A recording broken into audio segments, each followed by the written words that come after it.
Tu donnes tout dans ta relation amoureuse. Tu donnes tout pour que les problèmes s'arrangent. Jusqu'au bout, t'y crois. Tu fais tout pour que ça marche.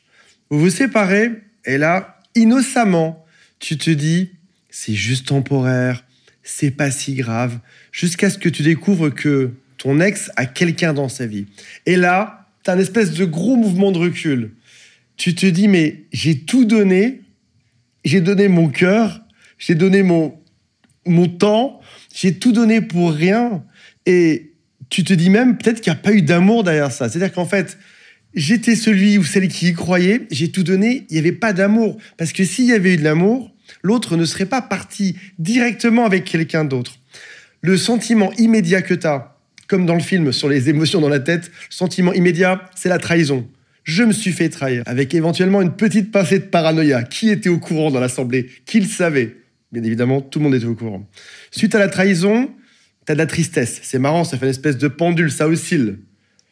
Trahison, tristesse. Le troisième, c'est quoi? Retrahison, tristesse. Trahison, tristesse. Tu sais même plus s'il faut t'en vouloir à toi ou s'il faut en vouloir à lui. Et c'est probablement ce que tu ressens de manière cyclique là-dedans.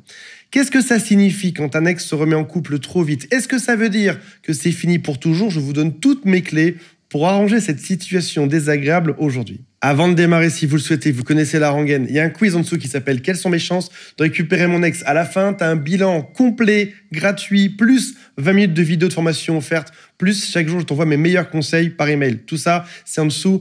Abonne-toi à la chaîne et il y a aussi toute mon équipe qui t'attend, si tu le souhaites, avec un lien juste en dessous pour te parler aujourd'hui. Pour bien comprendre à quoi on a affaire aujourd'hui, on est obligé parfois de faire un dézoom, de prendre un peu de hauteur et de voir comment ça se passe ailleurs. Voici des statistiques françaises. Alors, les statistiques ne sont pas toujours précises parce que ce sont des statistiques estimées sur un échantillon de personnes, mais ça donne quand même à peu près une espèce de vision de ce qui se passe. Il faudrait entre 3 et 6 mois en France pour se remettre d'une rupture amoureuse, c'est-à-dire en gros pour que ta vie redevienne plus ou moins normale. Il faudrait 13 mois pour que tes pensées sur ton ex ne viennent plus envahir ton cerveau au quotidien. Donc un peu plus d'1 an.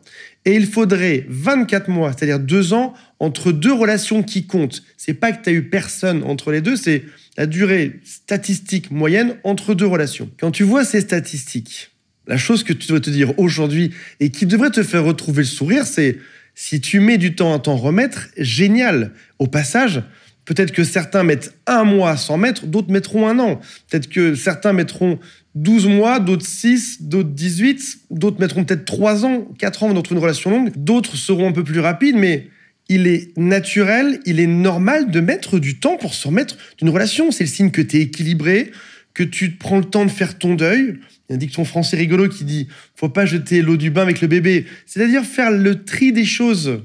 Il y a des choses qui ont été très bonnes dans ce couple-là, malheureusement des choses qui ont été moins bonnes. Ton cerveau est une machine de guerre incroyable qui a besoin d'analyser des millions de comportements, des centaines, des milliers de situations, de refaire tout un tas de phrases que vous avez eues pour comprendre qu'est-ce qui a été bon et qu'on garde, qu'est-ce qui a été moins bon et qu'on ne doit pas reproduire par la suite.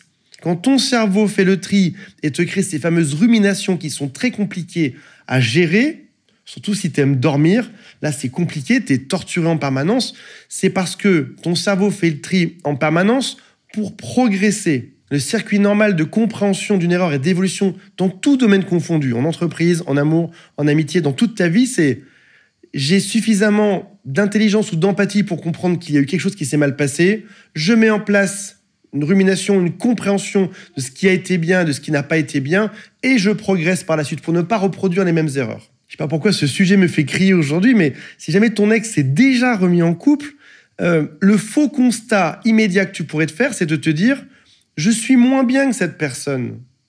Moi, j'ai pas réussi à retrouver quelqu'un directement. Il a réussi parce qu'il est génial, parce qu'elle est géniale, elle s'est remise en couple. Ou encore, tu pourrais te dire « je vais finir seul ». Ou encore, tu pourrais te dire « tout a été faux entre nous ». C'est pas le cas.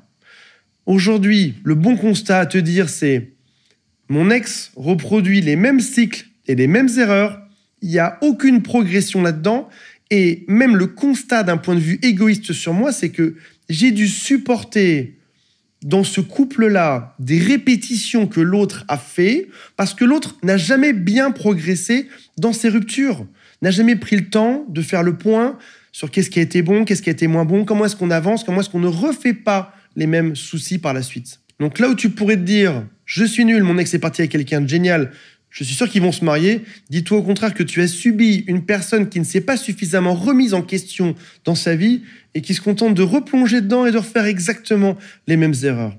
Maintenant, imagine cette situation, dézoome encore un petit peu, imagine cette situation sur 3 ans, 5 ans, 10 ans, reprends confiance en toi. Dans 3 ans, vous en serez où? Est-ce que ton ex sera dans une mauvaise relation, à jouer à un espèce de jeu où il y a toujours des disputes, pendant que toi, tu as enfin rencontré la bonne personne? Quelle est la bonne durée d'une introspection pour être sûr d'avoir un super couple après, que ce soit avec ton ex ou avec quelqu'un d'autre? En France, cet argument est le plus bizarre de cette vidéo aujourd'hui, mais pense à ça. Moi, en tout cas, c'est quelque chose qui me hante. En France, l'espérance de vie est de 85,3 ans pour les femmes et de 79,4 ans pour les hommes. On a perdu 6 ans, nous, les hommes, dans l'équation. Bref, prends ton âge, demande-toi combien de temps il te reste statistiquement, et dis-toi bien que j'ai des clients qui sont fous amoureux à 80 ans et qui vont vivre jusqu'à 100 ans. Combien est-ce que tu peux avoir dans ta vie encore de mariages qui dureront 3 ans? Prends la durée qui te reste, divise par 3. Combien est-ce que tu peux avoir de belles relations de 10 ans? J'ai des clientes qui ont 85 ans, 89 ans, ça arrive parfois, qui me disent « tu peux avoir un grand mariage de 20 ans, te remarier 10 ans, puis 15 ans, tu as tout le temps devant toi, prends ton temps ». Je préférerais toujours celui qui prend son temps, qui analyse bien les choses, que celui qui, par manque, par dépendance affective, par peur, va vite se recaser sur le prochain. Allez, vite, il faut que j'ai quelqu'un dans ma vie, c'est lui. Allez, et en fait, non, c'est pas lui. Et il va sauter de relation en relation. Celui qui gagne, ce n'est pas celui qui se remet en couple direct, de manière évidente. Regarde les statistiques à ce sujet, tout confirme ça. Voilà mes amis, si vous voulez récupérer votre ex, si vous avez besoin de soutien psychologique, si vous voulez juste en parler, si vous voulez un plan d'action ou si vous voulez l'oublier, il y a un lien qui est juste en dessous. Salut à tous, bye.